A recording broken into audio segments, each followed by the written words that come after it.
हम यहाँ आरा आए तो हमारे एक कलीग ने पूछा कि आप आरा क्यों गई, हम बोले रिपोर्टिंग करने गए। तो लोगों ने कहा कि भैया रिपोर्टिंग वहाँ क्या करोगे, वहाँ तो सब काम हुआ है, आर के सिंह ने सारा काम किया हुआ है। Thank you. सर बहुत अच्छा लगता है, यहाँ पे पब्लिक का सपोर्ट है, प्यार है, आरा के लोगों का प्यार है। आप 10 साल से सांसद हैं, क्या और आगे काम करना है जनता के लिए, पब्लिक के लिए, और हमेशा पब्लिक से जुड़े रहते, बहुत अच्छा लगता है। काम तो अभी बहुत है। एक तो नहर की दशा को सुधारना है, ये सबसे आवश्यक काम है। मेडिकल कॉलेज हमने स्वीकृत करा दिया है, उसका निर्माण प्रारंभ कराना है। इंजीनियरिंग कॉलेज का तो निर्माण प्राय कंप्लीशन पर है। और जितने हमारे रोड हैं सबका 4 लेनिंग तो हो रहा है। एक रिंग रोड हमने सैंक्शन करवाया है आरा का, उसको बनवा देना है।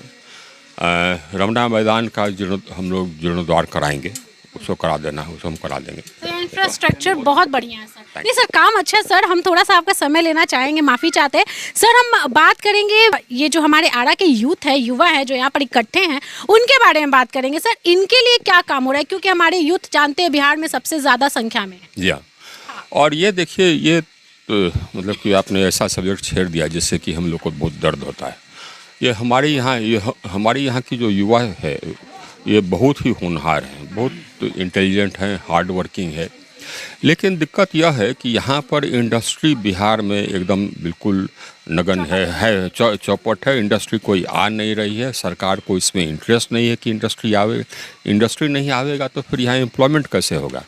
ये बहुत बड़ी तकलीफ की बात है, इसको सुधारना है। विपक्षी हालांकि अभी सरकार गिर गई है भाजपा की, लेकिन भाजपा ने भी वादा किया था 19 लाख युवाओं को रोजगार देंगे। कहाँ गया सर वो चीज़? हम आपसे सवाल करेंगे, हालांकि अभी 2 साल 3 साल। जी।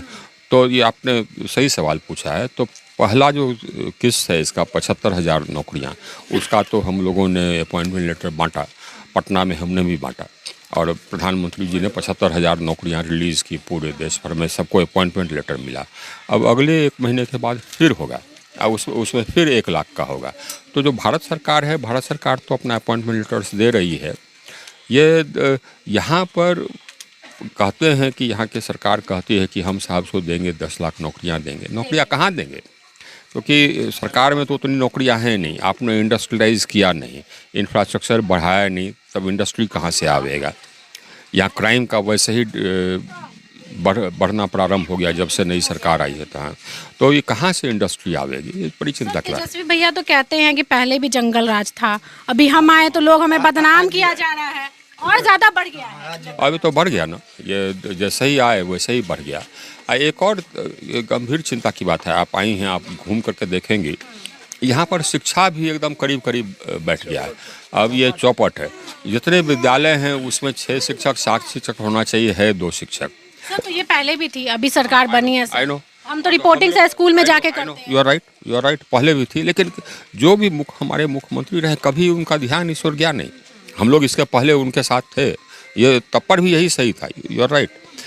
लेकिन ये मूल जिम्मेवारी बनती है मुख्यमंत्री की। आप ये बताइए कि मुख्यमंत्री जी यहाँ पर सत्ता में हैं 15-20 साल से हो गए, 20 साल करीब हो गए, और उन्होंने शिक्षा की व्यवस्था में कोई सुधार नहीं किया, बल्कि और डिटोरेशन हुआ है।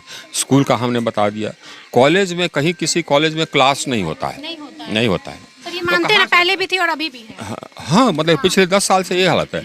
और नीतीश जी के कान पर तो जू नहीं रंगता है। बिहारी होने के नाते हम लोग को दर्द है, क्योंकि हमारा युवा जाएगा। अब जिसके पास कुछ पैसा है, जिसके माँ बाप के पास कुछ पैसा है, खेत बेच करके भेजते हैं अपने पुत्र को, पुत्री को भेजते हैं बाहर पढ़ने के लिए। लेकिन जिसके पास पैसा नहीं है, वो अपने पुत्र पुत्री को बाहर कैसे पढ़ने के लिए भेजे? यहाँ पर हाल बहुत खराब है। चलते चलते बात करते हैं दोस्तों। सर यहाँ पर जातीय जनगणना क्यों, क्या जरूरत है जातीय जनगणना की? फिर बात उठ रही है। ये देखिए, बात यह है कि ये जो नेतागण हैं उनको कुछ कहने के लिए नहीं है कि हाँ साहब तो हम काबिल हैं, हमको वोट दीजिए, हम ईमानदार हैं, वोट दीजिए, तो नहीं कह सकते।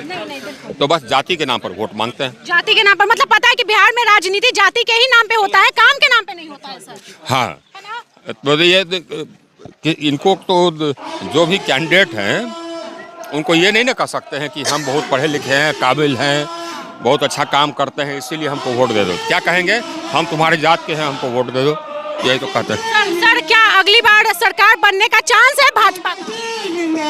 हम सरकार बना पाएगी? हमको तो लगता है कि एक अच्छा विकल्प देंगे तो सरकार बनेगी। अच्छा विकल्प देंगे तो सरकार बनेगी। बनेगी। चलिए, थैंक यू सो मच, बहुत अच्छा लगा सर से बात करके, आरके सिंह से बात करके। देखिए यहाँ पर लोग जो हैं इकट्ठे हैं, आरके सिंह का वेट कर रहे हैं। यहाँ पर ग्रामीण स्थानीय लोग हैं। बड़ी बात ये है कि यहाँ पर लोगों का प्यार बहुत ज्यादा दिख रहा है। कड़ी धूप है, गर्मी, देखिए पसीना भी आ रहा है। क्या काका, आरके सिंह खुश हैं? खुश बनी, खुश बनी, खूब बढ़िया काम कर रहे हैं आरके बहुत सिंह। हमने के सांसद है, 10 साल से प्यार आप लोगों का मिल रहा है। हाँ हाँ, बहुत अच्छा